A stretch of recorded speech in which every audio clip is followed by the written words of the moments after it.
등장합니다. 그동안 우리가 사도행전 말씀을 계속해서 보고 있는데 사실 사도 바울 이야기만 제가 계속했습니다. 사도 바울의 1차 전도회, 2차 전도회, 사도 바울이 이런 상황에서 이렇게 했고 저렇게 했고 물론 이 사도행전 후반부는 이 주로 사도 바울의 이야기가 기록되어 있습니다. 하지만 우리가 잊지 말아야 할 것, 우리가 알아야 하는 것은 사도 바울 혼자 잘나서 그 사역을 다 감당한 게 아니라는 사실입니다. 사도 바울과 함께 그 시대에 하나님의 사명을 감당했던 수많은 사람들이 있었다는 사실을 잊지 않는 저와 여러분들 되시기를 생각합니다. 축복합니다. 간단하게 생각해봐도 예수님께 12명의 제자들이 있었잖아요. 사도 바울이 열심히 사역할 때 그분들은 놀고 계셨을까요? 아니죠. 베드로부터 시작해서 각자 사도로서 초대교회의 리더 역할을 감당하며 목숨을 걸고 예수님의 복음을 전하셨습니다.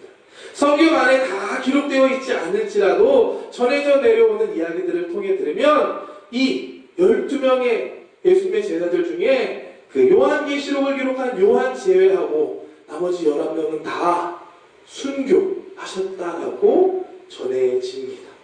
목숨을 바쳐서 예수님의 복음을 전하셨습니다. 또한 오순절날 성령 충만 받은 사람이 이 12명의 사도들과 함께 120명이었습니다. 그분들도 땅끝까지 복음을 전하는 삶을 사셨습니다. 우리는 그 모든 분들의 수고와 헌신을 잊어서는 안 됩니다. 이름 없이 정말 하나님의 나라를 위해, 복음을 위해 정말로 목숨 바쳐 헌신한 수많은 전도자가 있었기에 땅끝까지 복음이 전파될 수 있었고, 오늘 저와 여러분들이 그 복음을 듣고 예수님을 믿게 된 것입니다. 지금도 마찬가지입니다. 지금도 사람 앞에 드러나지 않는 자리에서 열심히 섬기고 수고하는 분들이 있습니다. 우리 리더들이 있습니다. 그렇기 때문에 오늘도 이 하나님의 나라가 여전히 세워져 가고 있는 줄 믿습니다. 아멘. 보이는 곳이든 보이지 않는 곳이든 하나님의 부르심을 따라 하나님의 뜻을 따라 각자에게 주신 사명을 온전히 감당하는 우리 토모니 청년들 되시기를 주님의 이름으로 축복합니다. 오늘 말씀에 등장하는 새로운 인물은 아볼로라는 사람이었습니다. 이 아볼로가 등장하는 타이밍은 이 사도 바울이 2차 전도여행을 마치고 이제 새롭게 3차 전도여행을 시작하는 그 시기였습니다. 지난주에 살펴본 것처럼 사도 바울은 2차 전도여행에서 고린도에서 말씀을 전합니다. 그리고 고린도에서 사역을 마치고 에베소라는 곳을 지나서 처음 전도여행을 떠났던 안디옥으로 돌아옵니다. 이게 2차 전도여행의 끝입니다. 그리고 얼마간의 시간이 지나고 다시 3차 전도여행을 떠나는데 사도 바울의 3차 전도여행의 중심이 되는 지역이 바로 아까 2차 전도여행 돌아오다가 들렸던 에베소라는 지역입니다. 바로 그 에베소에 오늘의 새로운 인물 아볼로가 등장합니다. 24절 말씀 한번 보겠습니다. 알렉산드리아에서 난 아볼로라 하는 유대인이 에베소에 이르니 이 사람은 언변이 좋고 성경에 능통한 자라. 아볼로에 대한 설명입니다. 그는 알렉산드리아라는 곳에서 태어난 유대인이었습니다. 알렉산드리아가 어디냐? 알렉산더 대왕 다 아시죠? BC 331년에 애굽을 점령한 이 알렉산더가 애굽에 세웠던 도시가 알렉산드리아라는 도시였습니다. 이곳은 동방과 서방의 문화를 연결해주는 역할을 합니다. 이곳에는 저 유럽 사람도 있고 저 동방 사람도 있고 애굽 사람도 있고 유대인들도 있고 다양한 민족들이 모여서 다양한 문화들이 모여있는 도시가 바로 이 알렉산드리아였습니다. 그렇기 때문에 여기는 문화적으로 발전할 수밖에 없었고 특별히 학문적으로 아주 뛰어난 발전을 이루었다고 전해집니다. 정말 큰 도서관이 있다고 전해지는데요. 그곳에 책이 40만 권이나 있었다라고 전해집니다. 지금이 아니거든. 지금처럼 책이 쉽게 만들어지는 시대가 아닌데도 불구하고 그렇게 많은 책이 있는 도서관이 있었습니다. 우리가 보고 있는 이 성경이 최초로 헬라어로 번역된 것도 바로 이 알렉산드리아였습니다. 70명의 학자들이 함께 모여서 번역했다 해서 70인역이라고 하는 최초의 헬라어 성경이 이 알렉산드리아에서 번역이 됩니다. 바로 이런 곳에서 태어난 사람이 오늘 본문의 주인공 아볼로였습니다. 당연히 성경을 어렸을 때부터 잘 배웠던 것 같습니다. 그래서 성경에 대해서 잘 알고 있었고, 또한 이 아볼로는 언변이 뛰어났다라고 성경은 기록합니다. 그냥 많이 알고 있는 것으로 끝나는 게 아니라 자기가 알고 있는 것을 다른 사람에게 잘 전달할 수 있는 그런 능력이 있는 사람이었습니다. 부럽네요. 거기에 또 헬라 문화, 또 유대 문화가 섞여 있는 그 지역에 태어났기 때문에 다양한 문화에 대한 이해도도 높고 또 언어적으로도 그런 능력이 준비되어 있었을 것이라고 봅니다.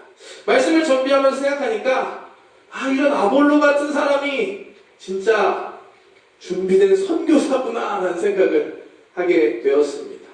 요즘으로 생각해보면 어려서부터 교회 학교를 착실하게 다니면서 성경을 잘 배우고 또 예수님을 만나고 믿음이 잘 자란 다음에 또 성경에 대해서 많이 알고 있고 어려서부터 다양한 문화를 경험해서 외국어나 외국 문화에 대해 능통한, 또한 자기가 알고 있는 건 다른 사람에게 잘 전달해 줄 수 있는 기질과 능력을 갖춘 사람이 바로 오늘의 주인공 아볼로였습니다.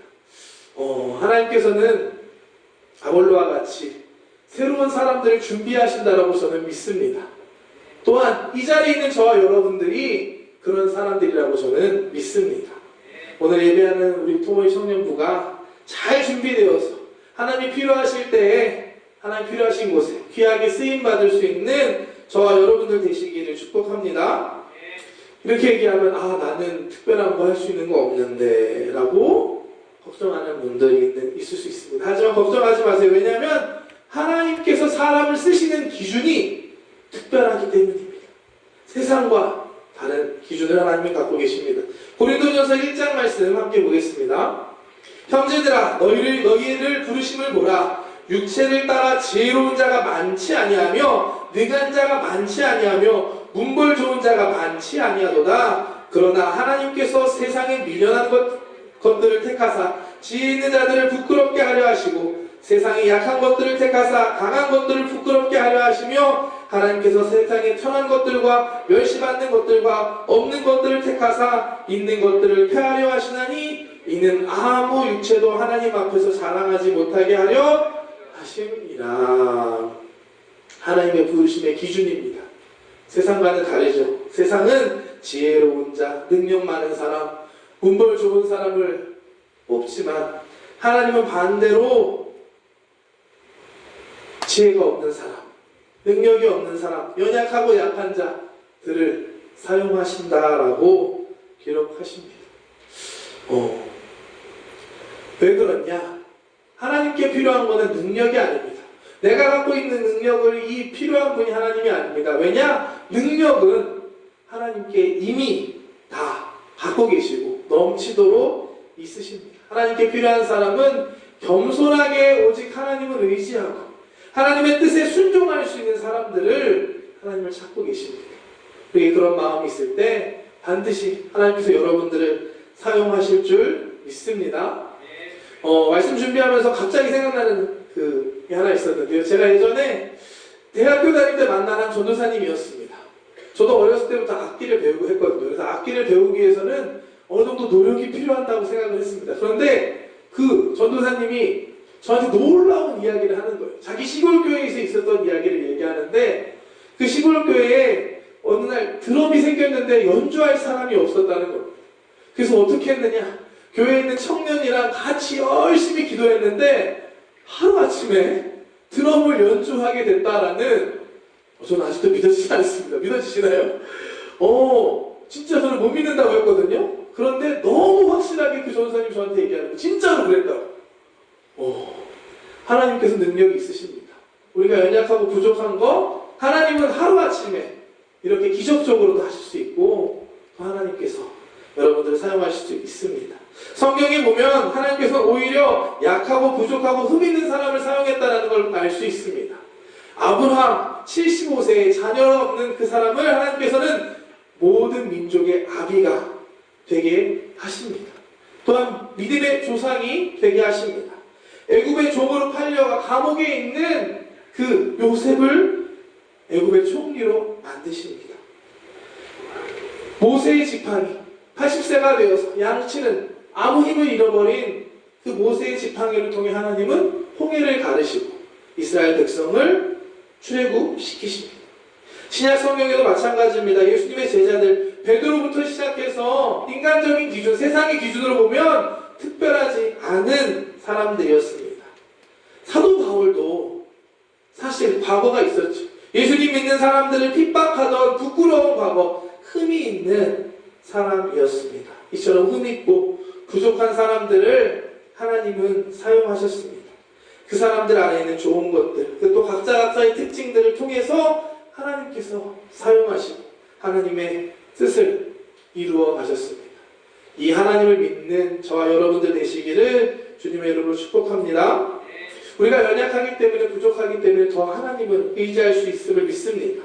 우리가 하나님을 의지할 때 하나님께서 역사하시고 하나님께서 행하실 것입니다. 여러분들의 능력을 주시고 놀라운 일을 이루신 하나님을 찬양하고 기대합니다. 오늘 새롭게 리더로 섬기는 여러분들, 다른 것보다 더 하나님을 의지할 수 있는 여러분들 되시기를 축복합니다.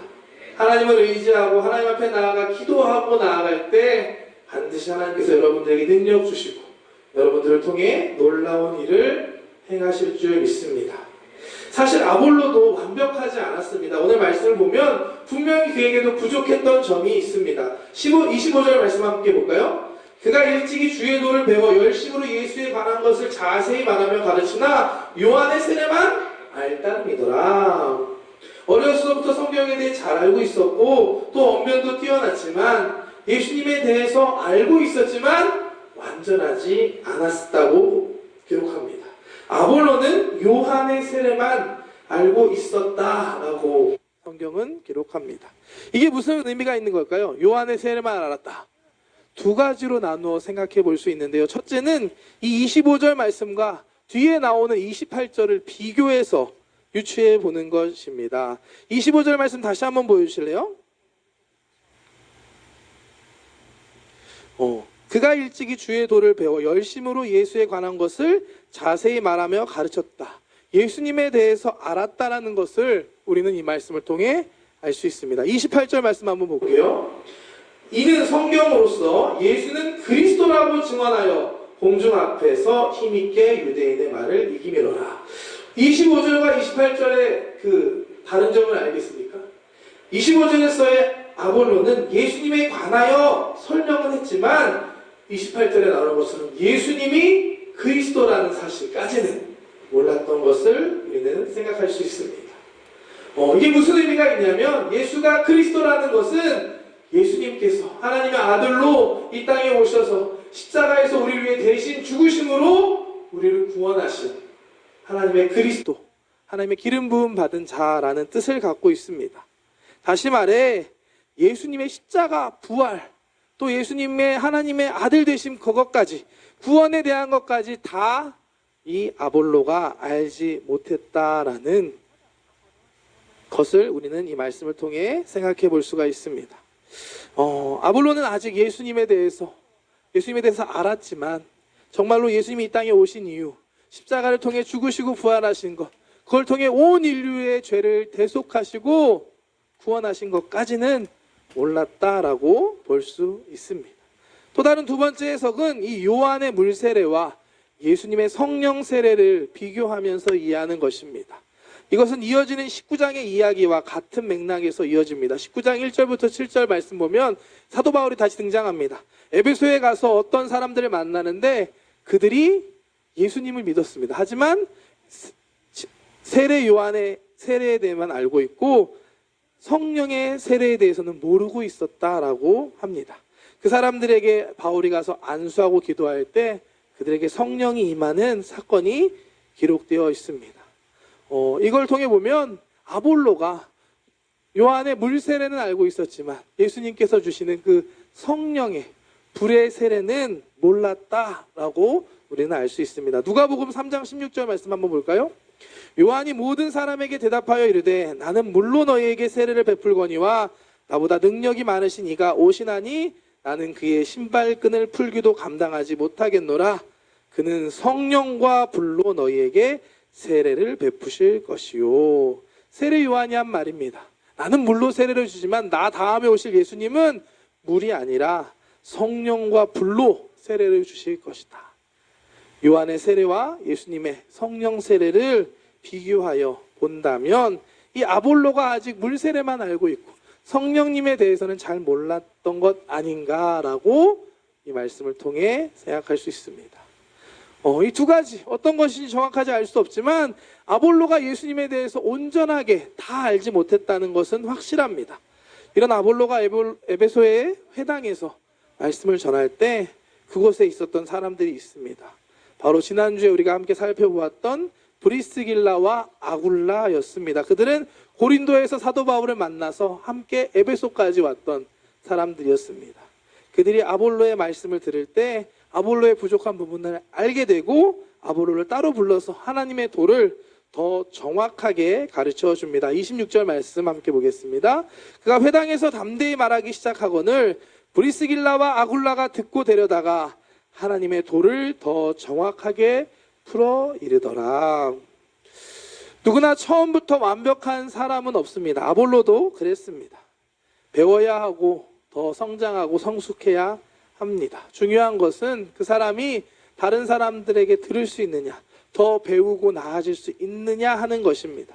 오늘 본문에서 아볼로는 그럴 수 있는 사람이었습니다. 결국 브리스길라와 아굴라를 통해서 하나님의 도, 십자가와 부활, 성령의 기름 부으심에 대해서 제대로 알게 되고 이후로 더 귀한 사역을 잘 감당하는 그런 사역자가 되게 됩니다. 27절 말씀부터 한번 볼까요? 아볼로가 아가야로 건너가고자 하므로 형제들이 그를 격려하여 제자들에게 편지를 써 영접하라 하였더니 그가 감에 은혜로 말미암아 믿는 자들에게 많은 유익을 주니 이는 성경으로서 예수는 그리스도라고 증언하여 공중 앞에서 힘있게 유대인들의 말을 이김이러라.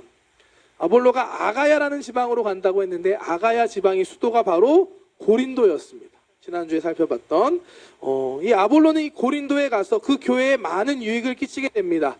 자기가 갖고 있던 성경, 구약 성경의 지식과 언변수를 가지고 그곳에 있는 유대인들에게 예수가 그리스도라는 사실을 말로 설명해서 굴복시킵니다.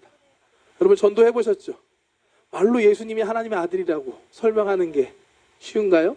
하지만 그거가 가능했던 사람이 바로 이 아볼로였습니다. 잘 준비되고 또 잘 배우고 성장한 아볼로를 통해 하나님께서 놀라운 하나님의 사역을 고린도에서 이루셨습니다. 이 고린도에서의 아볼로의 위상을 볼 수 있는 건 고린도 전서 말씀을 통해 볼 수 있습니다. 아이러니하게 고린도 교회의 문제가 뭐였냐면 당파, 그룹별로 파가 있었다는 건데 그 파가 뭐냐? 바울파, 아볼로파, 예수파, 게바, 베드로파 이 네 개의 파가 있었다라고 이야기합니다. 물론 이 분열과 파를 만드는 건 좋지 않아요. 하지만 오늘 말씀을 통해 바울, 예수님, 베드로 거기에 껴있는 사람이 바로 아볼로입니다. 아볼로가 얼마나 고린도 교회에서 영향력 있게 사역을 잘 했는지 우리는 이걸 통해 알 수 있습니다. 사도 바울도 이렇게 고백합니다. 3장 7절 말씀 고린도전서 나는 심었고 아볼로는 물을 주었으되 오직 하나님께서 자라게 하셨나니. 사도 바울도 이 아볼로의 사역을 인정하고 있는 것을 보게 됩니다.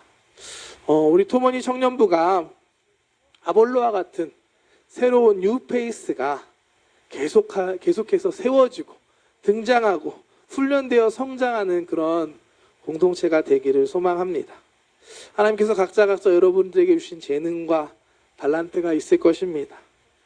그것들 여러분들이 갖고 있는 개인의 기질과 성격들을 가지고 하나님께 내어드릴 때 하나님께서 여러분들을 사용하시고 놀랍게 역사하실 줄 믿습니다.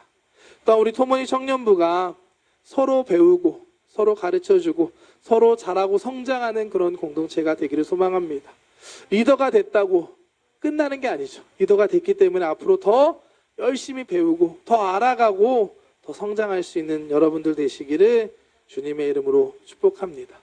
어제보다 오늘, 오늘보다 내일 더 하나님 보시기에 아름다운 모습으로 변화되는 저와 여러분 되기를 축복합니다.